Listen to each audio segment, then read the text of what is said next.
Hello there folks, this is Ferenc on board again with a video, this time about sleeping and eating and the influence that the two can have one on the other one. Now many people would probably ask why lunar cycles and sleeping and also eating can have a great influence on someone's life, especially put together. Now this is something that most people will be unconscious of, and it's actually something that can be a bit more damaging than leaves to the surface. So the point of this video is to present well, let's call it a possible relationship in between these, a relationship that is presented by some of the more obscure and hard to reach sciences, and well, they have their own proof, but apparently they are still in a phase in which everyone is free to believe them or dispel them if they so wish. They are not accepted yet in the consciousness canon of humanity, so let's dive into it. So the point of sleeping cycles, the sleeping cycles are something that are kind of fucked up by society, because society seems to work on to function based on work cycles, and people usually end up adjusting their sleep patterns based on their work schedules. Now, through my little research around, I have met something called sleep cycles. Now, sleep cycles are something that most people might have heard about but might not know specifically what they actually mean. And yes, it has to do with circadian rhythms, but everyone actually has something like this. It's called a chronotype. So, there are researches about this that have been done. It is said that there are four main chronotypes, and these chronotypes show how and when a person is most productive, and also when they should take care to go to sleep. Now, usually this may not be the case because of working schedules, but once you know your chronotype, someone can actually look for a job or actually try to shift their life in such a way that it works in their favor. Now, some people would ask, why should I leave the comfort of my house? Well, fighting against your own nature, would it be more, would it be more important to keep fighting against your own nature than to actually start making your life a bit better? Because for every day that you don't sleep well, you are going to feel this much later. Consider this just like a debuff in video games. You can only dispel it by some other times of good rest. Usually, for each day that you haven't slept, you will require most likely one other day or probably 2 days to make sure that you become much better rested. Now, lunar cycles are what we all know. They are phases of the moon. The moon circles around the earth, and based on this it will always have different influences. Now, based on the subconscious and what I have felt, as the moon whirls around the earth, there is something that I don't know how to call, but theoretically the moon allows a kind of a funnel to affect the earth. As it moves around, the astral energies from beyond our solar system can actually influence us, and the moon can actually be an influencer, usually enhancing different sensations. Now, for so many thousands of years, the moon has always been correlated with women, and it also has been correlated with the idea of menstruation, because they are quite very well related. The point is also that the moon has always been associated with emotions. Now, why has the moon been associated with emotions? The point is very simple. Water, we may probably have heard that is actually a living being, and I've known this for a very long time, even before I was told. It felt more like a waking up rather than hearing for the first time. Water has emotion, and whoever read or didn't read the works of Masaru Emoto, I actually ask you to do so, because it's very important work. It's very important ideas that can actually open some people's eyes. So the point about water having emotion is that it also has a great memory, and water actually is a force of our planet at least, that quickly reacts to emotions. Now, emotions are nothing else than energy in motion.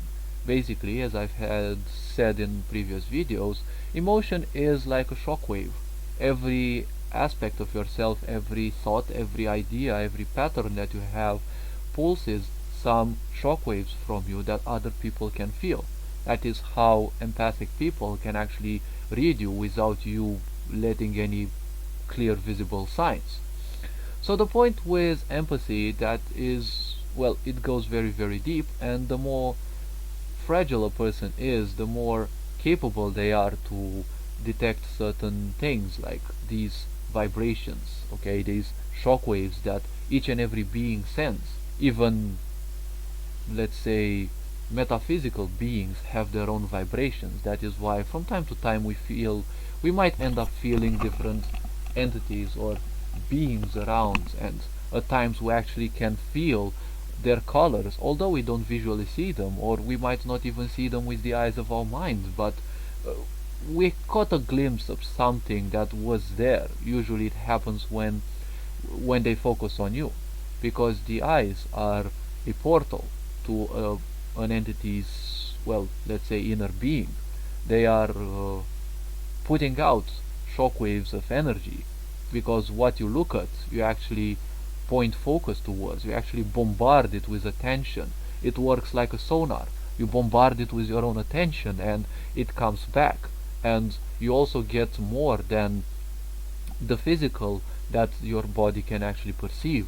Based on what you watch, you also get a lot of other outputs, like emotional outputs, that many people unfortunately are not aware. But even if you are not aware, it doesn't mean that you are not going to be affected. It's just like going in another country and, just by not knowing their constitution, that does not make you unguilty of something you have committed and, violated their laws. Now it's the same thing with this. Everything that we see has a certain impact on ourselves, even if we are not conscious of that. So the point is, the eyes actually accept energy in, and they're one of the main feeding aspects of ourselves, and whatever we feed ourselves through our eyes actually goes directly into the mind, and that's not necessarily the best thing, because whatever we feed our mind, we kind of end up being affected by later on. And that also includes the movies we see, the types of movies, actually the types of games that we play. They also tell a lot about our subconscious, because some people have this apparently unnatural passion towards horror movies, for example, and that also tells them something about themselves. There are some fears that they would like to experience, but they still do not pluck the courage up yet. So water has a lot of memory and is also very fragile, let's say, to any emotional manifestation around. Just like its waves, actually the waves of water show the simple fact of emotion, because air in the end is also a form of emotion.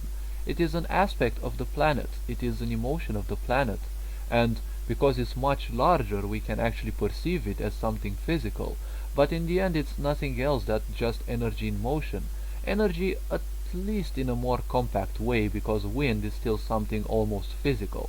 That is why when the wind blows, it's actually, it is indeed movement of the air and movement of the electromagnetic aspects of the planet, because the planet is alive and, it actually moves, and, well, it also has its own feelings that are impacted by our own feelings as a collective consciousness, and the suffering of all beings and the well-being of all beings on its surface and on all its other layers of existence, because there are other layers of existence beyond this physical one as well.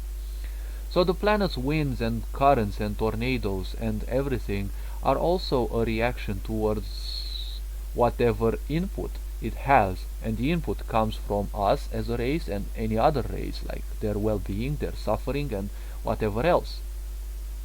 The astral wars that are took, like, much later, right, in Theoretically, in space-time, they would be much later, but, well, they can be worse in the past. Like, there are parallel universes that affects our Earth as well, the Earth we live in. These things are, well, I'm a bit fuzzy about this, so I won't be speaking about them. Now, the point with water is that it reacts very, very fast to every emotion. Now, as a person, if you see yourself as a person who's very susceptible and very fragile to emotions, right? If you react quickly to different rooms and environments, the point is it's based mainly on water. You have that feeling that something shifts within you. In my case, it happens like a wave. I feel that something actually shifts within me and aligns itself in a certain pattern, and it's actually the part of water. Also, our organisms, our bodies have memory as well, and their memory is much more powerful than water itself. But let's not forget, our body is 70% to 90% water. Our brain is 70 to 80% water. So the point is, everything in our body reacts in a certain way based on whatever we give them. And the fact that we feel like shit in our lives is nothing else but the fact that, hey, we are not doing the right things. There is nothing wrong with your emotions. Emotions don't have anything bad within them. They are just guidance. Each and everything you do will actually trigger an emotion, and this emotion has a higher or lower vibration based on what you have done. Now, there are different distortions within perception that make you perceive something bad as something good. Like, for example, low self-esteem, or, people who end up with different paraphilias, like, other things that I might speak in other videos. So the point is that our body has a great memory, and this memory lives in communion with the memory of Earth and also the memory of the moon, because they are very close to us and they will always influence us. Also, the sun influences us because the sun in the end is a giver of life. The sun actually influences our self-esteem. The more you lie hidden and away from people, the less you will socialize, and also the less you see the sun, the less let's say the more fatigue you will actually feel, because the sun gives us energy. It is the life giver, the life bloomer of our world. Now, the moon governs our emotions just as it governs water, because it has influence on the tides of water. It has a close relation to them, and it also has a close relation with our own feelings. Just as everything has a cycle in life, the ancients always knew that there are cycles in life, and each month, let's say, although to many old calendars a month didn't specifically have like 30 days, they had usually more or less. It depended on the moon cycles, because they saw the moon shows herself in different ways, but they always go in a certain cycle. So a cycle for them was when the moon started on a certain phase, usually on the new one, and when the moon finished on the so-called old phase, a cycle would end, usually 28 days. The moon has two big main important patterns, which are called the, well, let's say patterns, properties, or I don't know, situations, statuses, let's say, or states. For example, there's the new moon and there is the full moon. Each of these happens once every 28 days, so they happen like a full moon. 14 days later, specifically, there's the new moon. 14 days later, there's another full moon, and so on and so forth. So they happen every 28 days. Now, the point is, each of these elements actually has a very important role in the development of consciousness, because the point is very simple. When the moon manifests one of these two phases, main phases of her cycles, these actually are amplifiers of whatever astral influences we also have. Now, when this happens, it's actually stated that in a way time actually develops much faster on the surface of the planet, in a certain way, not necessarily aging us. And some sciences claim that, you see, when these occur, a full moon and or a new moon, it is said that the entire cycle of a month goes on in that specific day. So it's like 28 days pass in that specific moment when the full moon and the new moon are at their peak. As a proof, it was shown that food actually goes off much faster when these elements happen. And unfortunately, it is not good to consume food and then instantly go to bed. Usually this is not a very healthy practice, because when food remains in your own body and someone goes to bed, it actually no longer stays in the natural state, which is the person has to stay in a vertical position, or standing or sitting on their bottom, so that the food follows the natural trajectory of the stomach.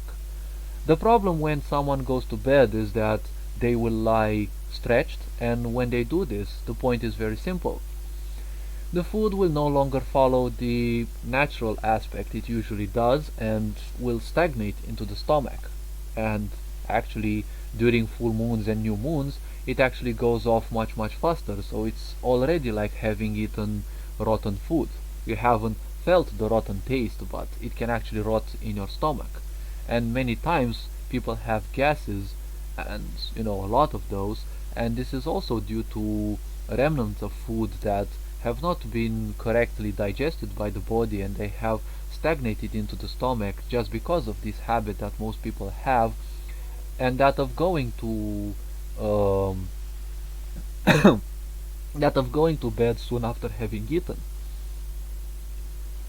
So the point is, it is said that if you go to bed immediately after eating and there is a new moon or a full moon, the point is that the food within actually has a bad effect on someone's health, and it's like actually it's prematurely aging someone, because it also creates a lot of so-called karma within a person, and karma means memory. The point is that that food goes off much faster, and while a person sleeps, even if they sleep 1 or 2 hours, a cycle of 28 days goes on while that new moon or full moon is manifesting. So it's like that person is almost losing 28 days of their existence while they do that. Believe it or not, we as people, humans, were programmed in a way to live in between 150 and 200 years. But considering all the negative aspects that we do against ourselves, we fight against, we do not trust ourselves, low self-esteem, we overstress ourselves from time to time, and in bad ways, not in productive ways. The point is, we lower our existence so much. That is why most people live in between 50 and 70 years. This is one other point that actually leads to people's leading a very, well, let's call it a much shorter lifespan. So the point with the lunar cycles is they are very powerful at, let's say, probably less physical level, but much more powerful at emotional, spiritual levels. The point with eating and, going to bed, it's usually a bad thing to do, because, as I said, it can lead to so-called karma. The food's no longer moving down the natural state, right, towards the intestines. The point is, it will stagnate, and as it stagnates, it will actually start going off in your stomach, and depending on the sleep, it can cause some pain, because it causes distress in your body. Just because just because someone does not feel this distress, it doesn't mean that it does not exist. The body can take a lot of punishment without actually feeling the pain, without actually manifesting the pain, like physically speaking. But unfortunately, when a disease kicks in, the body is weakened enough so that it can hardly fight against that disease. Still, it has the possibility to fight against that, but the point is that it's already weakened enough that you feel the so-called distress you have caused. So, during a full moon or a new moon, the point is that this karmic aspect that people are building in by having gone to bed after they eat, well, it is actually greatly influenced. It can actually be greatly augmented. So the point is, it also has an impact of lowering a person's existence. Like, it's not necessarily this case. I'm a bit fuzzy about this, but I was just curious and interested in sharing this. Probably other people can actually share some of their knowledge on this with me. And well, kind of enough on this. I will gather more information and I will throw another video on this later on when I have more knowledge about this. However, keep in mind that lunar cycles are actually very important. People who practice different kinds of witchcraft like Wicca actually know this, and they know that there will be days of plenty and there will be days of well, scarcity in a way. So learn when these actually influence you, when each day has their greatest influence on you. So for example, when you are most energetic, so that it's not necessarily good to do 15 hours of work in a day if you're not doing them at your peak. It's much better to learn to train your mind to do the best work when you are at your peak, when your chronotype, and when you not naturally feel that you are the strongest, that you are at your best point at the day, right? So that is when you should do the hard work and, you know, train your mind to do so. And well, in the other periods of the day, just focus on the other things, like, you know, ideas that you know, don't take that much concentration or effort to achieve. um, More about this in other videos. As usual, take care of yourselves. Ferenc on board, signing out.